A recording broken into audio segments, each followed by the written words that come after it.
I'm not particularly happy with Joyce in this episode as well. But I think she's not being good to Chloe. Oh, but Joyce has a lot going on. She does, but it's just like, cool, God damn it, get your daughter some therapy and maybe listen to her about her creepy stepdad.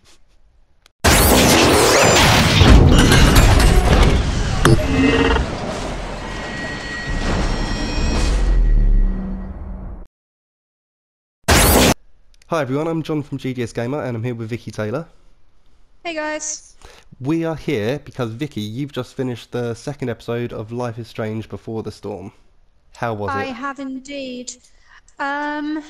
It's really good. I am concerned about Chloe. I think we just need to take her away from Rachel. I don't like Rachel at all. I am concerned, very much so. Right. Before we get into kind of like the details of the actual second episode, I just wanted to throw it out there because I'm pretty sure everyone does know this already, but Before the Storm doesn't have any time travel aspect to it, does it? No, as far as episode 2 has gone, they have said that there is no supernatural element. I think Deck 9 have said there's no supernatural stuff. There is no time travel, it's just Chloe fucking her life up. Right, how is that? Because I'll be honest, I played the first Life is Strange when it came out with the free games on PS Plus a couple of months ago. And it was good, I enjoyed it. Yeah, but the only reason I really stuck with it was because of the time travel. I got fed up with the characters very quickly, and Chloe especially, I just didn't like her. So how is it her being kind of put into the centre of it for you? It is absolutely heartbreaking because I know a lot of the big complaints about the first game was that, oh, we don't like Chloe, she's a horrible person, she's angry, she's whiny, she's getting Max into all kind of shit.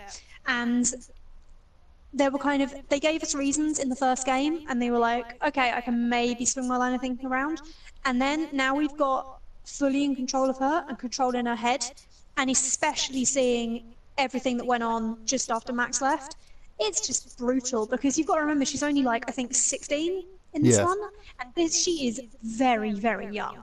And it's just like, this is a horrific situation for anybody to be in, let alone a 16-year-old girl. Okay then, so obviously without giving too many spoilers away, what is unfolding in the second episode? So the second episode is following along from, like, directly impacting what happened in the first. So we're seeing the consequences of Chloe and Rachel skipping school. David is trying to throw his weight around and just generally being a horrible person. Let's have a look. Is David the stepdad? I finished playing the first game. I was like, okay, you know, he's not really that bad. You know, when you kind of figure out why he's being a massive dickhead. And so I saw the trailer for the second episode of Before the Storm, and you just see Chloe kind of being like, you know my dad? It's, oh, shut up, Chloe. Just shut up.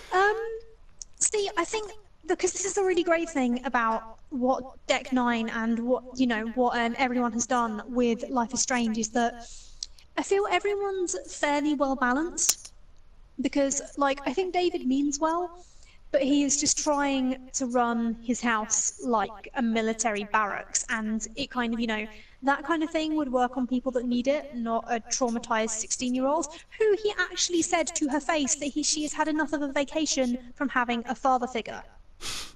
Like, really? Are we really doing this? So it's just, he means well, but he's doing everything the wrong way, and I don't think Joyce is helping either.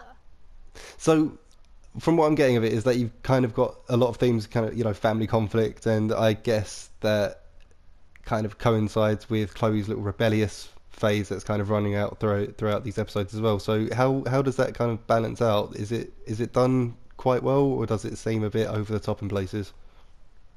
I don't think it's a rebellious phase. I think Chloe is crashing and burning. It's like, you're seeing things from her perspective for the first time. You're seeing all of the things that kind of Max just walked into and only got a first kind of idea of the situation. Now we're seeing how it's actually playing out, and it's just like, nobody is helping her. Everything is just falling apart.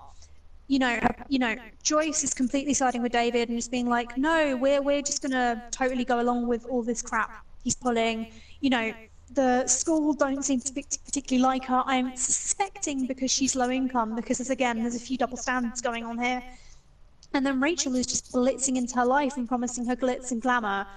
And like they're putting in little hints, and there's just things that I don't trust about Rachel. And she's getting into dodgy shit with Frank, and it's just like, we know how this ends. Okay, then so it does. Yeah, so Rachel isn't just this very kind of clear-cut good character. Then is she kind of portrayed more as this person who's veering Chloe off the track a little bit, or is she kind of? It's interesting you say that, because there's been, in the first 2 episodes, there's been a lot of symbolism, obviously, with the Raven that keeps showing up. And in this episode, there is also, again, without spoiling it, because it's a really, really good scene, that basically Chloe's given warning, basically saying that, I think the Raven is to be respected, but never to be trusted. And there's a lot of Raven imagery and symbolism that keeps being linked back to Rachel and Chloe, and I'm just like...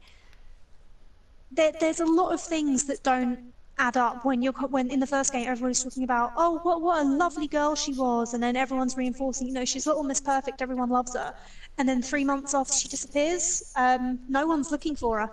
Chloe's looking for her, but no one else is. Wonder why. Who knows? Last thing actually I would like to touch on is that obviously there is no time travel. We've already said that. What's replaced it then? Because obviously Chloe kind of... How do you get Chloe to make these different choices? So basically, you've got your usual do this action, do that action, but then you can take a third option, and there's this thing called backtalk, and basically she'll start a verbal argument with somebody, but really kind of gunning for blood. And if you pass the speech checks, you'll end up with different results. Like, I think there's one definitely in the last scene with the dinner at the Amber House where you can trigger stuff to happen earlier. I think there's one with Skip earlier on in this episode. But yeah, basically you can get a different not ending, you can get different results for the scenes if you pass the checks. Okay, so they've swapped out time travelling for talking sass. Basically, yeah, because if they give everyone powers, nobody has superpowers. Yeah. Oh, wow. That's really deep. So... Oh, good. So, how have you actually got on with Before the Storm? Are you enjoying it, or is it a bit too much?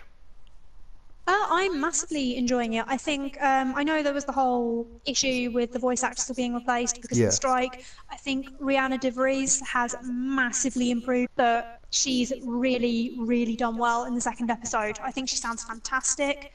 There's a lot of kind of new set pieces in this one, and they're bringing the plot forward very quickly.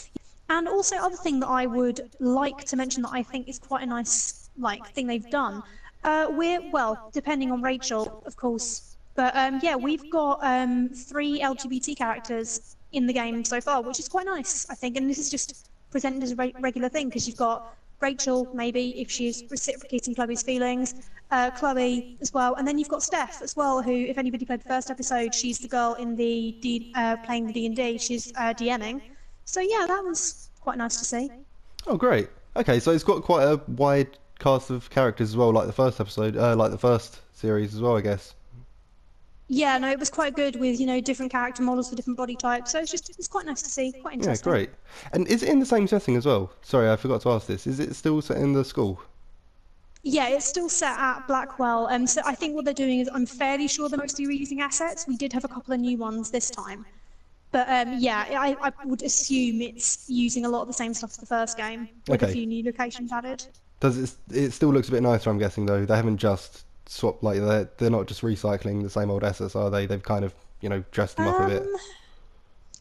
It's kind of hard to tell, because I think there's quite a big problem that I've found with this game, is that with the watercolor effect they're going for with the stylization, it works on the background, it works on the big elaborate background scenes. Like, I'm looking at the menu screen for the second episode, and that works really well. It's blending all the pastel colours together, giving it this really nice muted smoky effect. But on the character models, everything looks really low res and blurred. Yeah, and it's what I found, great.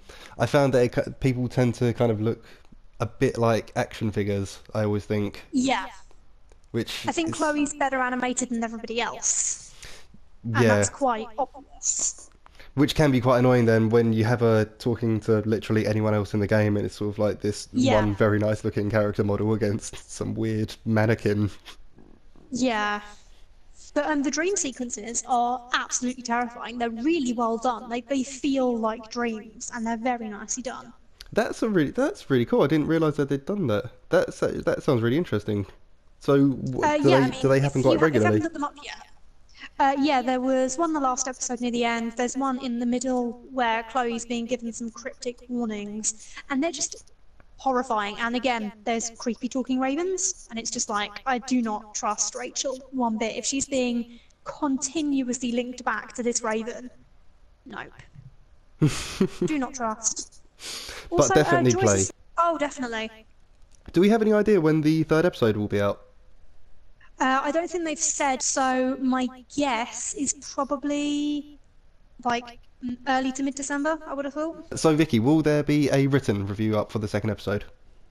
I think most probably just because I would like to get a bit more in depth about the choices and the specific stuff the plot's bringing up in this episode that, and that will be a bit more spoilery.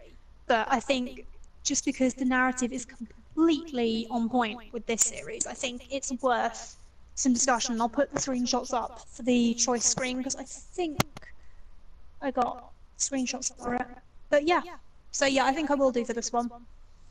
Great, and then hopefully when the third episode will be the last episode as well, won't it? They've only done a three-part one this time around. Is that right?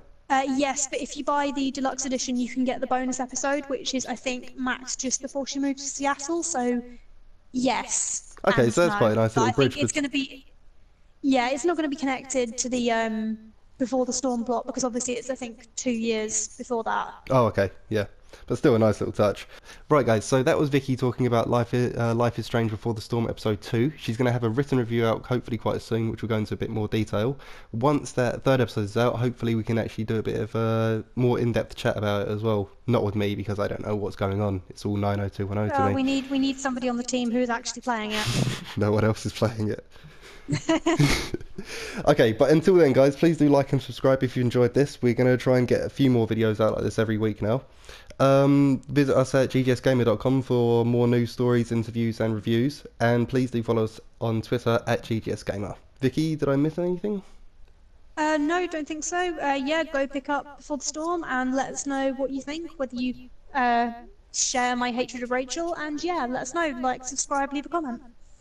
Great, see you later. Bye.